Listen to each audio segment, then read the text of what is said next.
In this video, we'll talk about how to view the responses from a Google form that you've assigned your students or sent to parents.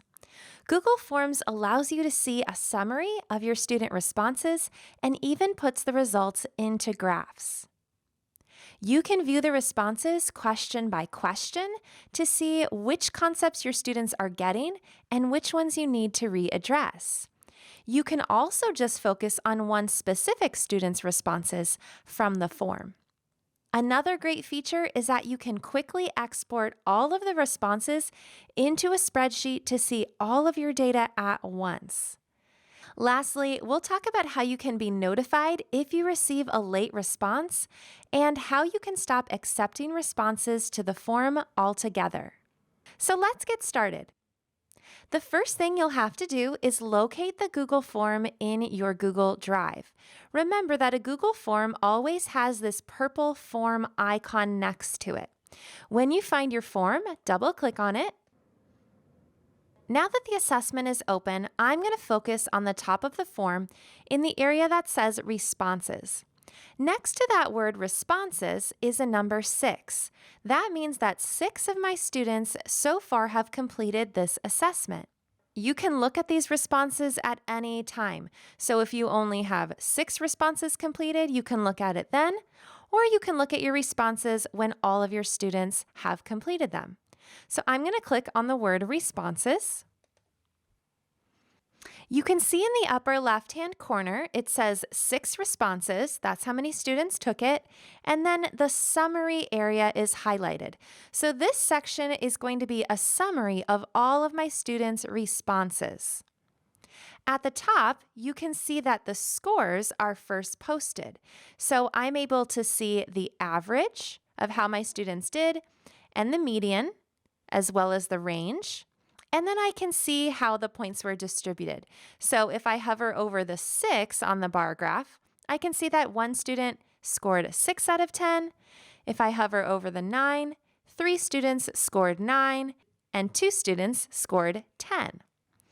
If you had a question in your Google form that was missed more than 50%, that would appear on this summary section as well. That just gives you kind of a nice warning, hey, this was a really challenging question for your students. If I scroll down, you can see the first question on my form was, what is your name? I can just ignore that for now.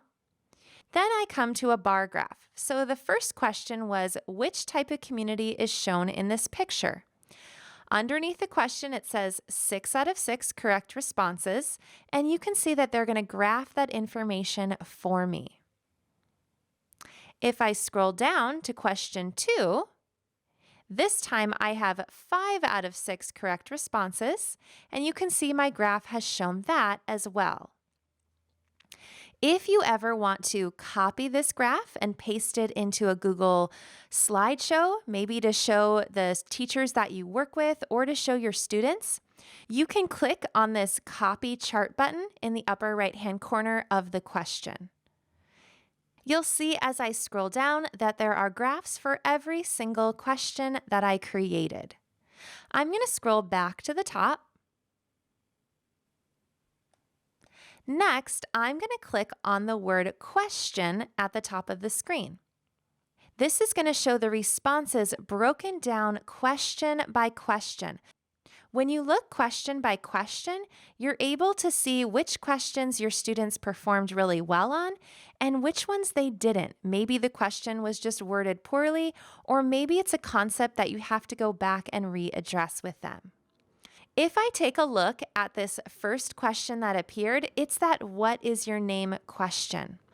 If I scroll down, you can see that it says that it's ungraded. That's because I didn't assign this question a point value. So I'm just going to click the next question arrow at the top of the screen and get to my actual real question here. Number 1 says, which type of community is shown in this picture? If you want to see the whole question that your students saw, you can click View Options on the right side, and you can see that it has the picture I inserted and the multiple choice answers at the bottom that my students could choose from. I'm going to click Hide Options to get rid of that. Next, underneath, you can see that urban was the correct answer, and then 6 students responded with urban. That means that all of my students got that question correct. If I click on the next question arrow at the top, I can go to the next question. Now, in this question, it says, which community is the best for growing crops? The correct answer was rural, and you can see that it says 5 responses. That means 5 students responded with that correct answer, rural. But underneath, this time, 1 person responded with the incorrect answer of urban. So 1 person got that question wrong. If I scroll back up, you can continue to go question by question. If I want to go to a specific question, I can type in the number of the question here. I can also click this down arrow and then just go to the question that I want to view. Now, the next thing I want to show you, I'm going to scroll back up, is how to get all of your responses in a nice spreadsheet so that you can view everything at once.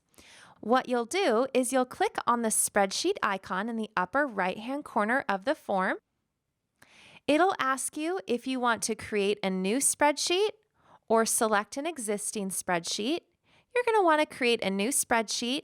You can change the name of it if you'd like, but know that it's going to be the same name as what you named it for your Google Drive. Then you'll click Create. Now you can see that all of these responses have been put into a spreadsheet. On the left-hand side, you can see the timestamp, so you can see when each of your students submitted the form. You're able to see the scores, and then as you scroll over, you can see all of the questions and all of the answers from your Google form. Now you're able to print this if you want by just clicking the Print button in the upper left-hand corner of the screen. This spreadsheet will automatically be saved in the same area as your Google form. So if I click in the upper left-hand corner of my screen on my Drive tab, you can see that underneath my Google form, the responses have appeared. So this is that spreadsheet. So those are automatically saved right in this same folder. I'm going to go back to my Google form. Lastly, I want to show you a couple of different settings that you can choose. If you click on the 3 dots in the upper right-hand corner of the screen, the first option says Get email notifications for new responses. Now, you can click this on and you'll get an email anytime that someone responds to this form.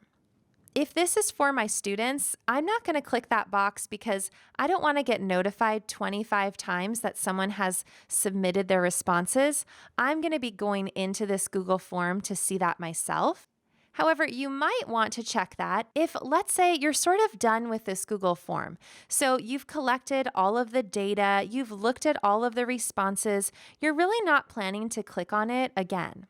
If you click this, you'll know that you're getting a late submission, and that'll remind you to go back to the form and look at that new response. So if you want to click on that to get email notifications, you can. If you go to the bottom, you can also choose to print the responses, or you can choose to just print one student's response if you need a hard copy for any reason.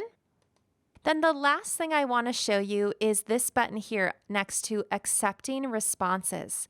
If you want to close this Google form, you do not want anyone to respond anymore. Let's say your students had a window they had to respond by, or let's say you're collecting data for only a certain period of time.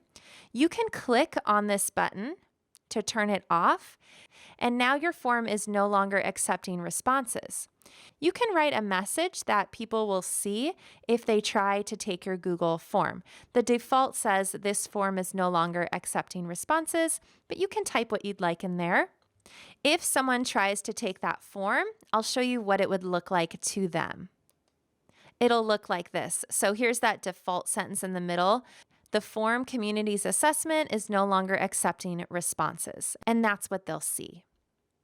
I'm going to click back on my assessment up here. If you want to accept responses, just click on that button again to turn it on, and you're all set.